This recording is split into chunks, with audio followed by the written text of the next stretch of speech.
السلام عليكم. اللي وقع دابا في المنطقة ماشي مجرد مناوشة تعبيرة، هذه حرب عقول بامتياز. بزاف منكم كيسول كيفاش قدر الطرف الآخر يوصل لطهران وعلاش الخريطة ديال الأهداف تبدلت فجأة. اليوم غادي نفكو هذا اللغز ونشوفوا الحقيقة اللي ما كتقالش في النشرات الرسمية.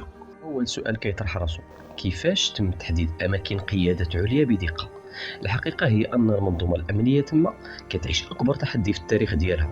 المسألة ماشي غير تكنولوجيا، بل هي مزيج بين خيانة الداخل، كاين اختراق بشري في أجهزة حساسة، هذا الشيء اللي خلى عملية الاستهداف تكون بدقة مليمترية في قلب مناطق محصنة. الذكاء الاصطناعي، أجهزة تل أبيب كتعتمد على أنظمة تحليل البيانات الضخمة لتتبع نمط الحياة، كيعرفوا التحركات اليومية بدقة، وهذا الشيء كيسهل عملية الوصول للهدف في اللحظة المناسبة. السؤال الثاني، علاش الخليج والأردن في الواجهة؟ دابا نجيو للنقطة الحساسة، علاش هذا التوتر مع بعض دول الجوار؟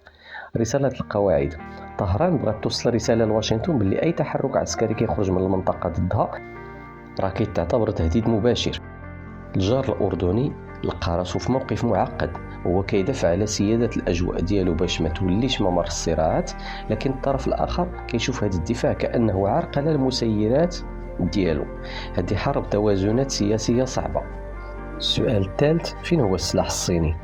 بالنسبة للناس اللي كيسول على الدور الصيني فين هو السلاح، بكين دولة ذكية ما كتعطيش أسلحة هجومية واضحة باش ما تخسرش مصالحها مع الغرب.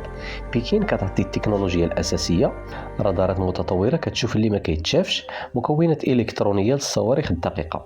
هذا القطاع كتمشي وكتركب محليا، يعني السلاح كاين ولكن الهوية ديالو بلمسة محلية. على ما كيبان ليا القضية شابكة تما، واللعبة دابا هي شكون اللي نفسه طويل. واش الضربات الاستخباراتية غادي تنهك الخصم، ولا سيادة النفس الطويل هي اللي غتربح؟ خليوا لي رأيكم، واش حنا قراب من تغيير جذري في موازين القوى؟